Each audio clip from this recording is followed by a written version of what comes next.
Hello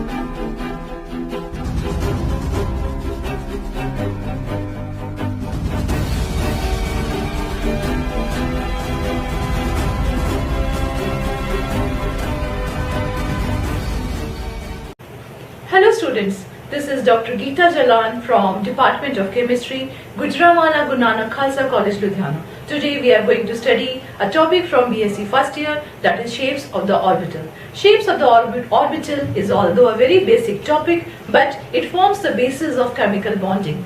Students, you all know there are different types of orbitals, that is S, P, D, F, and you may be able to draw these shapes of these orbitals on 2 dimensions in your notebooks or on the blackboard. But you all know the method exists in 3 dimensions. Today I will try to explain the shape of the orbitals in 3 dimensions. So we'll start with S orbital. This is the S orbital. You all know that S orbital is spherically symmetrical. Here we see the 3-dimensional view of the S orbital. It is spherically symmetrical. You can see the 3 axes. There are 3 axes: green, red and blue. These are mutually perpendicular to each other. I am moving this axis and see that the shape of the orbital does not change. It is spherical. So we can say that S orbital is spherically symmetrical, and I am moving it around so that we can have a 3D view.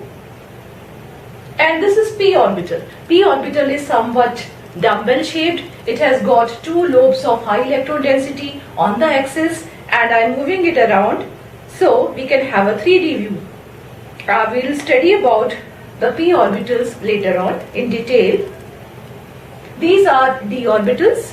These are 4-lobed orbitals, and we'll have the elaborate study of D orbitals later on. I am only moving it around so that we can have a 3D view of the D orbitals. These are F orbitals. These are 8-lobed orbitals. See, look how they look in 3 dimension, in 3D.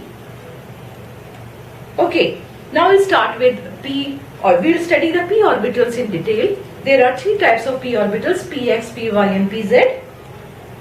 Here we can see that this is how all the orbitals together look like together. So now this is Px orbital. This is Px orbital. There are 2 lobes of high electron density on the x-axis, and this is the Py orbital. You can see that, Py orbital, there are 2 lobes of high electron density on the y-axis, and similarly this is the Z orbital. You can see that there are 2 lobes of high electron density on the z-axis, and I will move the P orbital a little so that you can have a 3D view of the P orbitals. Okay. Now we come to the D orbitals. There are 5 types of D orbitals: dxy, dyz, dzx, dx square minus y square and dz square. So first of all we'll start with dxy orbital. These are 4-lobed orbitals in the xy plane, but you see the 4 lobes are not on the axis, but the lobes lie in between the x and y axis. Here let's have a little 3D move. I will move it in every plane so that you can see how it will look like. So this is the dxy orbital. Now this is the dyz orbital. Okay, this is the dyz orbital. It is clear now. Again, it is 4-lobed orbitals. It lies in the yz plane. The lobes are not on the y or z axis, but they lie in between the y and z axis. Now this is the dxz orbital. Again you see it is 4-lobed orbitals. The lobes lie in between the z and x axis. They do not lie on either of the z or x axis. I am moving it little so that we can have a 3D view of the xz orbital. This orbital, 4th orbital, is dx square minus y square. It is again 4-lobed orbitals. This orbital also lies in the xy plane, but the difference between the dxy and dx square minus y square is that the lobes of the x square minus y square orbital lie on the x and the y axis. This is in the xy plane, but the lobes are on the x and y axis. I am moving the x and y axis, so you can see that these lobes are on the x and y axis. The 5th orbital is dz square. Okay, this is dz square. This is not a four-lobed orbital. It has got a different shape. It has got two lobes on the z-axis, two lobes of high electron density on the z-axis, and there is a one more ring in the xy plane. Let me move it a little so that the ring is visible. Yes, this ring, it is in the xy plane. This is a ring of high electron density in the xy plane and two lobes of high electron density in the z-axis.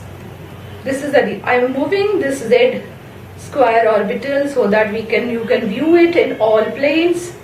Okay. So now you have read about I've explained the shapes of s orbital, which was spherically symmetrical, and px, py, pz orbitals, which are dumbbell shaped, and they have two lobes of high electron density on the coordinates, and the five d orbitals, dxy, dyz, dzx, dx square minus y square, and dz square, which we have only studied now. Now we'll take some example. We'll start with a very simple example, that is helium atom. The configuration of helium is 1s2, and you can see that this is the red sphere, this is the 1s shell, and I will show the valence electron also. Okay, so the configuration of helium is 1s2, and you can see that there are two electrons in the valence shell and they too have opposite spins. We'll take the second example of beryllium.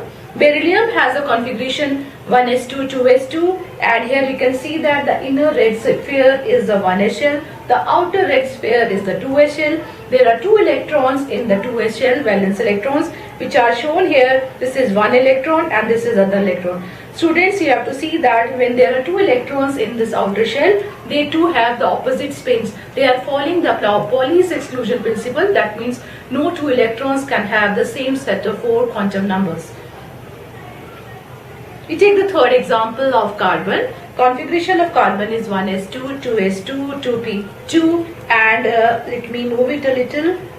Okay, here you can see that the inner red shell is the 1s orbital, outer red shell is the 2s orbital, and the configuration 2p2. There are two electrons in the p orbital, but the electrons will not be in one orbital. These two electrons can be in either of the p orbitals, px, py, or pz, because they all are degenerate. So, but the two electrons cannot be in one orbital. So, one electron will be in the 1p orbital, and here it is visible.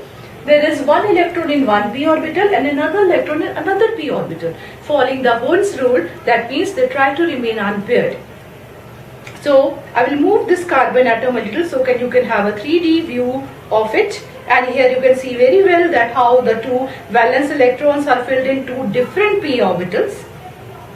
So now we come to the example. We take the example of oxygen. The configuration of oxygen is 1s2, 2s2, 2p4. Let me move it a little. Okay. So inner red shell is the 1s orbital, the outer red shell is the 2s orbital, and there are 4 electrons in the p orbitals. So that means all the p4 electrons, each p orbital, each of the 3 p orbitals will have 1 electron each, and one of the p orbital will have the 2 electrons. Here we can see that in this view it is clear that electrons in p orbitals, each p orbital has 1 electron each. I will move a little and let show you. So here you can see that this p orbital has got 2 electrons, and again you should note that the spin of the 2 electrons in the same orbital is different. They have different spins. So, following the Pauli's exclusion principle, I will move a little. So, again we will sum up the oxygen. Here you can see that 1s, 2s and 2p4. In this view, you can see that each p orbital has got 1 electron, and the fourth is in any one. Yes, here you can see that the second electron is in one of the p orbital. Next we take the example of neon. The configuration of neon is 1s2, 2s2, 2p6. This is an inert gas. All the orbitals are fully filled. Each orbital can have maximum of 2 electrons, and each orbital is filled. And I will move it a little. Okay. The inner shell is 1s orbital, the outer red shell is a 2s orbital, and all the 3 p orbitals are fully filled. They each have 2 electrons each with opposite spins. I will move this atom a little so that you can see that. Here you can see all the p orbital has 1 electron each, and in this view you can see that each orbital has got 2 electrons because the configuration of neon is 2p6.